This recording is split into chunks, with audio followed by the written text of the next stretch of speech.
Good afternoon. Lando Norris was on my radar since I did the previous video where I used him as an example on modal operators and the words that he used. And in his interview on this past Sunday, I should have actually done this video already last week, but in his interview, not this past Sunday, the Australian Grand Prix, I could not help but catch his eye movements. And I did a video on eye accessing cues, and I will link that into this video. But I did a video on eye accessing cues. Now, if you follow my NLP videos, you will understand what eye accessing cues mean and how you as an individual observing somebody else can actually use that.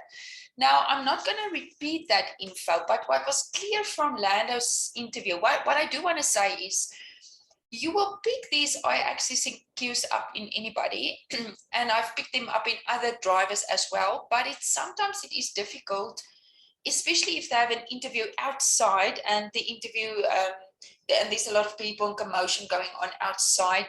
Sometimes it is hard to notice whether the eyes are moving just because there's a distraction. Sometimes you can clearly see they are following a distraction.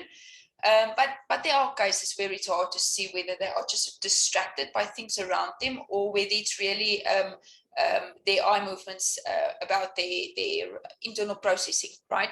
So that's essentially what eye accessing cues are, is your eye movements based on how you process and store information and recall information, right? Anyways, so what was clear from Lando's interview and his eye movements was that he is very clearly a person that uses his auditory digital representational system a lot. Now, an auditory digital person is a person, if you look at somebody and you face them and you see them look down to your right to the ground, that is when they are using their auditory system a lot. Now, I have to reiterate something that I said in that particular video, is that it's not so much, you can draw conclusions about people, but you have to do it in conjunction with the words that they use and the phrases that they use and other things. What is also useful in terms of the eye accent, don't draw a single conclusion when you see somebody doing something in a particular way. But it's more about looking at the pattern. They have a particular pattern, and if they just suddenly you don't see that there's that breakage in the pattern, there might be something going on there. But yeah, like I said, it's not the end all and be all. Just looking at people's eyes and now you say, oh, but they do this and they do that. Okay. Anyway, so like I said, I'm not going to repeat the information about the auditory digital information, but people that uses the auditory digital representational system a lot, you will be able to identify, first of all, the way where they look and where their eyes are going. And they also use words like logic, common sense, reason, system, understand, think, which Lando used 6 times. The interview was just under 6 minutes. And then analyze, know, also a word he used 5 times. Learn, and they will use phrases like due diligence, to sum up, and to make sense of it. Maybe not being able to keep one of the Mercedes behind, didn't quite manage it, but still another strong result. Yeah, I think, I guess a bit of a shame. We lost both positions at the start just because we had a bit too much wheel spin. Why is that important to observe that in a person, or to notice that in a person? An auditory digital person needs to understand why something is important.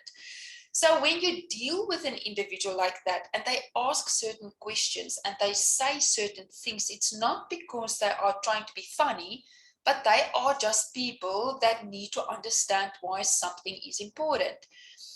Instructions that they get have to make sense to them, and everything for them must be ordered and logical. Now, it's not like they a pain in the butt in terms of things have to be exact. That's not what I'm talking about. They just want everything to be ordered and logical. They want to start at point A and end at point Z. They like printed details. They like flow charts. So if you work with an individual like that, especially one-on-one, and you have an athlete like that, if you write down for them, if you scribble on a book for them and write the plans out on a book for them, they are the people that would really resonate with that. They are also the people that would hone in on the details. And what was so bizarre is that there was another interview that Lando had where he exactly did this. Now, I've said it before, I'm going to say it again. I don't work with these athletes. I don't interview them. All I have is the interviews that I have access to. And based on that, I use certain things that I see in them to explain NLP and to explain what it means and might mean. And so that you can go and use it with your own athletes immediately. There's no, you don't have to have any special powers to use NLP with your athletes to be a better coach. You can use it straight away. So I'm going to show you a video now of where Lando does exactly that, where he hones in on the details. You're going to have to write the Williams guys into the potential midfield battle now. Yes. Were you there? Please do. How far behind Daniel were you? Well, Where'd you finish? I was about 4 seconds behind him on the second last lap, and then I had to pit for another set of tyres. Why? I did the whole lap. I did the whole race not pitting. No way. Yeah. You should have just finished. I know. Get People the talk. answers. Yeah. Well, you've got points. When are you getting your podium? That's the next question. You got points? A pointer. Finished Sorry, a 10th. pointer. Oh, you actually finished 10th? Yeah. Oh, that's good, mate. I'm not joking when I said I was like 4 He's seconds. like, yeah, right. So you see now for the most people, that was just a funny interview. And when I went actually through the details and through all of the information, it was like, it struck me. That's exactly what he is doing. They're having a conversation, but he is like stopping the conversation because he wants the details. He's interested in the details. He's honing in on the details. All right. So I hope that was useful. What you can do is practice that with individuals. Like, first of all, just try and see if you can see when they look down, right? Remember, to your right, when they look down into the ground. And then what you can do is when you are able to pick that up, then you can start to listen for the words that they use. And then when they use these types of words that I've mentioned, now you can pretty much be sure that they use the auditory digital representational system a lot. And you can start to speak with them from that angle and support them from that angle, because you know they are looking for the details, you know they want things ordered. Practice it.